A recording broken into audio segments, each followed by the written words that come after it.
Luke 21. And he looked up and saw the rich putting their gifts into the treasury.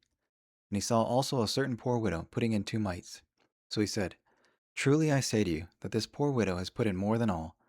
For all these out of their abundance have put in offerings for God. But she out of her poverty put in all the livelihood that she had. Then, as some spoke of the temple, how it was adorned with beautiful stones and donations, he said, These things which you see, the days will come in which not one stone shall be left upon another, that shall not be thrown down. So they asked him, saying, Teacher, but when will these things be? And what sign when these things are about to take place? And he said, Take heed that you not be deceived. For many will come in my name, saying, I am, and the time is drawn near. Therefore, do not go after them. But when you hear of wars and commotions, do not be terrified. For these things must come to pass first, but the end is not immediately. Then he said to them, Nation will rise against nation, and kingdom against kingdom. And there will be great earthquakes in various places, and famines and pestilences, and there will be fearful sights and great signs from heaven. But before all these things, they will lay their hands on you and persecute, delivering up to the synagogues and prisons. You will be brought before kings and rulers for my name's sake.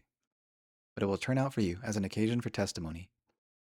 Therefore, settle in your hearts not to meditate beforehand on what you will answer, for I will give you a mouth and wisdom which all your adversaries will not be able to contradict or resist.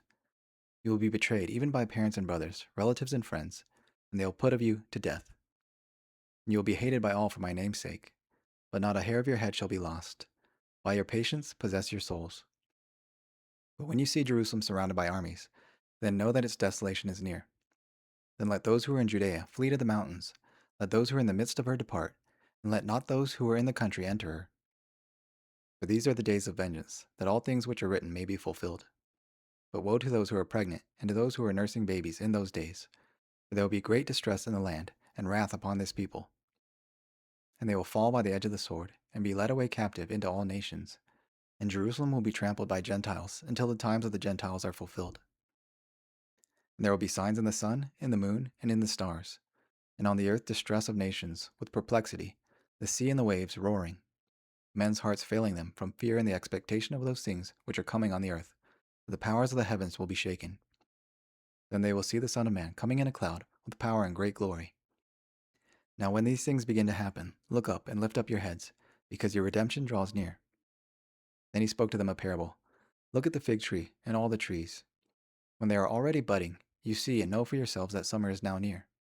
So you also, when you see these things happening, know that the kingdom of God is near. Assuredly I say to you, this generation will by no means pass away till all things take place.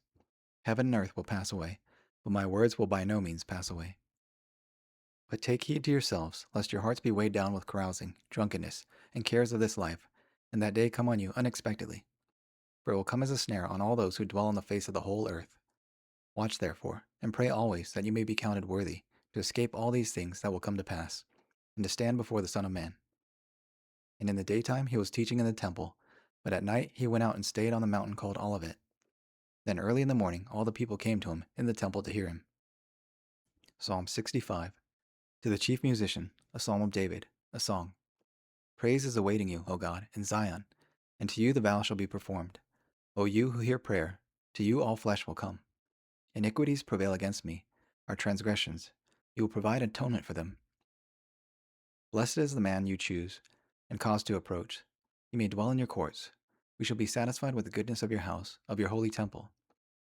By awesome deeds in righteousness you will answer us, O God of our salvation, the confidence of all the ends of the earth, and of the far-off seas, who established the mountains by his strength, clothed with power.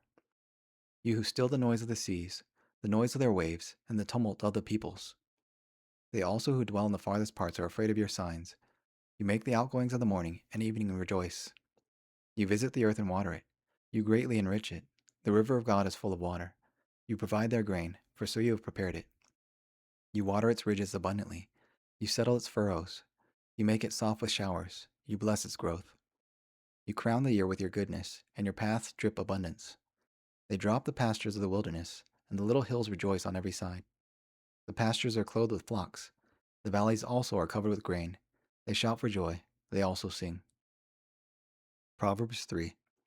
My son, do not forget my law, but let your heart keep my commands. For length of days and long life and peace they will add to you. Let not mercy and truth forsake you. Bind them around your neck. Write them on the tablet of your heart. So find favor and high esteem in the sight of God and man. Trust in the Lord with all your heart, and lean not on your own understanding. In all your ways acknowledge him, and he shall direct or make smooth or straight your paths. Do not be wise in your own eyes. Fear the Lord and depart from evil. It will be health to your navel, and drink or refreshment to your bones. Honor the Lord with your possessions, and with the first fruits of all your increase. So your barns will be filled with plenty, and your vats will overflow with new wine. My son, do not despise the chastening of the Lord, nor detest his correction. For whom the Lord loves he corrects, just as the Father the Son he delights in.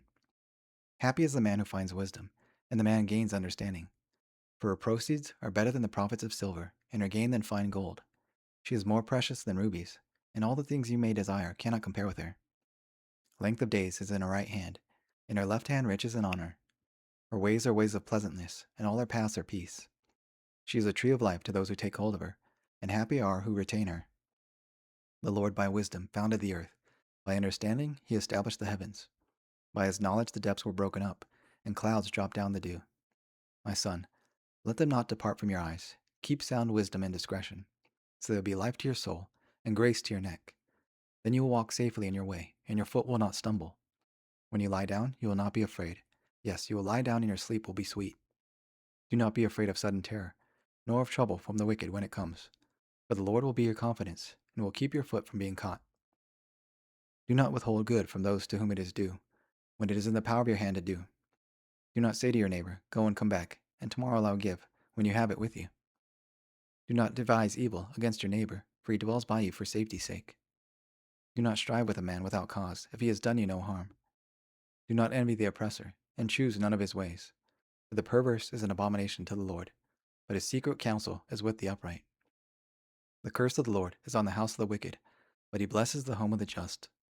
Surely he scorns the scornful, but gives grace to the humble. The wise shall inherit glory, but shame shall be the legacy of fools.